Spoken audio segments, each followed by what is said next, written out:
This video is about God's contribution to sacred works of art.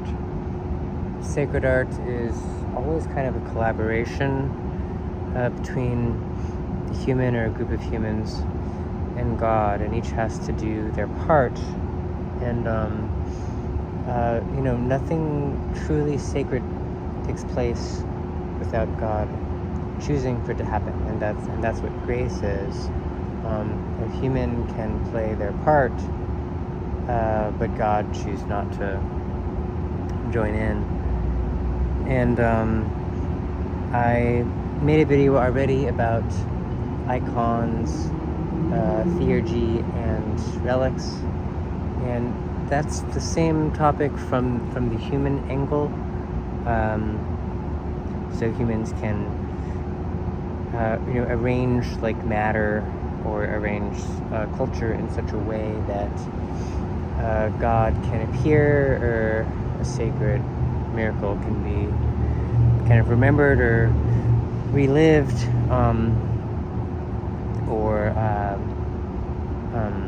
which is icon and relic, and theurgy being kind of like a recipe for creating a field in space where the conditions are met that God's work can be done, and the three categories of God's contribution to sacred art are mystery, arcanum, and dogma. So these are things that are not created by God, but they're created sort of through humans by God, because God doesn't really do any of this by himself either. Insofar as God relates to human affairs, he is free. He's omnipotent, but his freedom is limited. Arguably, by whether humans are helping him carry out his will. So this is also the last video during this decan that I'm going to make, and it's kind of a nice transition into the next topic, which is rationalist art, because there's a flaw or something unresolved for me anyway in the idea of dogma. Sorry, I'm moving a text. So a mystery is an image or a narrative, some kind of figure that emerges through the sort of poetic portal or whatever, and making contact with it is salvific. It triggers a sort of theosis or sort of enlightenment, and there's a close relationship between mysteries and sacraments, where you return to a mystery over and over again, and that kind of restores your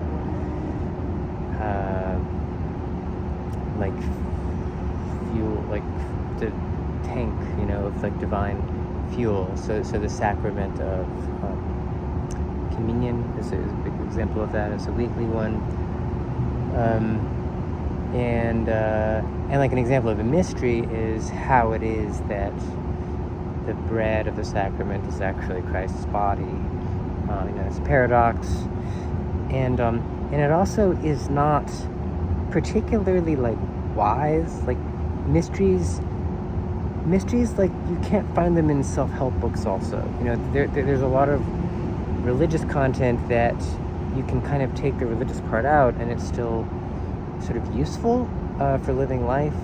But something like the transubstantiation of bread into Christ's body is just kind of a paradox, and it's very specific and unique, and that's what makes it a mystery, where the faith in it is still supremely important, but it's not clear why. There are 40 mysteries in the 20 mysteries of the Rosary, and 20 kind of key moments in the life of Christ that one sort of rehearses to oneself when praying the Rosary. And similarly, the whole mystery of Christ's life and death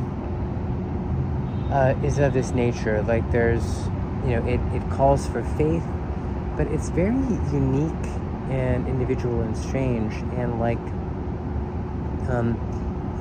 Christ wasn't a wise man. He wasn't like a Buddha. The story of his, birth and death and resurrection is not, it's not like wise, it's just unique and singular. And you kind of have to experience this stuff to really get what I'm saying in a way. Like, there's just something about contact with certain religious mysteries that is amazing. So an arcanum is similar to a mystery, but it does have that sort of wisdom element. My favorite book, as I say a lot, is Meditations on the Tarot, written by Tomberg, and that assigns meaning, a kind of whole system of meaning, to the 22 major arcana of the tarot that are sort of instructions on, how to become awake, and then how to live in such a way that you are opening a portal into the divine and allowing God's light to enter in order to help, heal and deify others.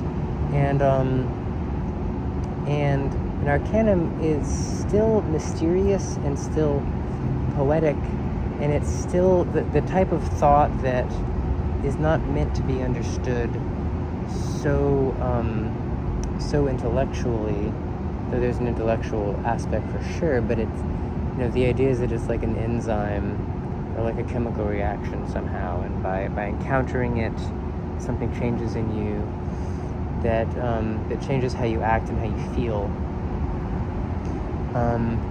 But they don't come from God in quite the same way. They're more human, and they're less eternal.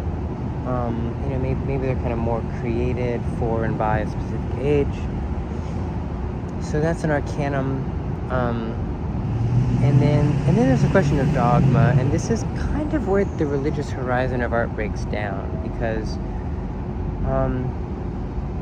I want to speak in support of dogma and there being some kind of authority that is held by some kind of church. Like, that structure is very important, and it's important to remember that there are people who have achieved sainthood or sort of religious awareness that is higher than our own. I've met at least 2 people like that, that are just like, they're just on kind of a level, and I would just, if they say something, I believe them, and so there's a question of how do you separate authentic religious messages or art from inauthentic ones. I guess I could have added apparitions also, that there are appearances of the Virgin Mary and that kind of thing on the earth. So that's what an avatar is. So Buddhas are, humans who have attained religious awareness. Avatars are appearances in the world of divine beings, like the Virgin Mary, or they're very, very common in the East. Different gods. and Christ is a mix of a Buddha and an avatar, according to Tomberg anyway, as we're talking about meditations on the tarot. But so with dogma, it's like there has to be some criterion for distinguishing between authentic religious messages and inauthentic ones. And I accept the dogmas that have been ratified by the first 7 ecumenical councils of the church. But that it's difficult to the church has had a lot of difficulty deciding on doctrines and changing doctrines, and there's something unstable when it comes to dogma. But it's so easy as a modern person to want to tear down the church's authority entirely that I'm more suspicious of that in some ways. And that's kind of just the unsolved. That's kind of like the paradoxical point of religious art, that I couldn't tell you how to resolve it, and in a way that's what sort of makes it necessary to transition into the rationalist humanist conception of art, because at some point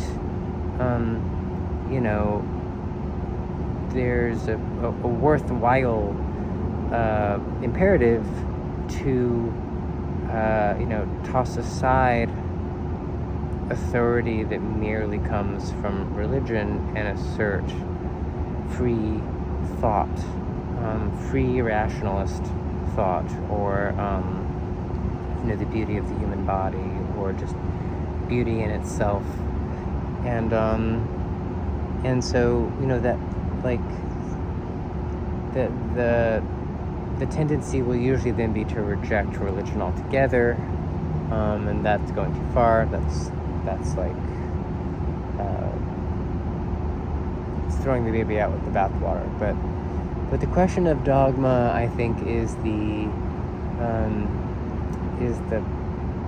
point of contradiction at which the religious approach to art kind of breaks down. And a lot of modern theologians spend so much time, like much of von Balthasar's writings are about trying to distinguish between authentic and inauthentic cultural creation or phenomena, and to some degree it's futile. It's worth doing, but it's incomplete without passing on to the other things too.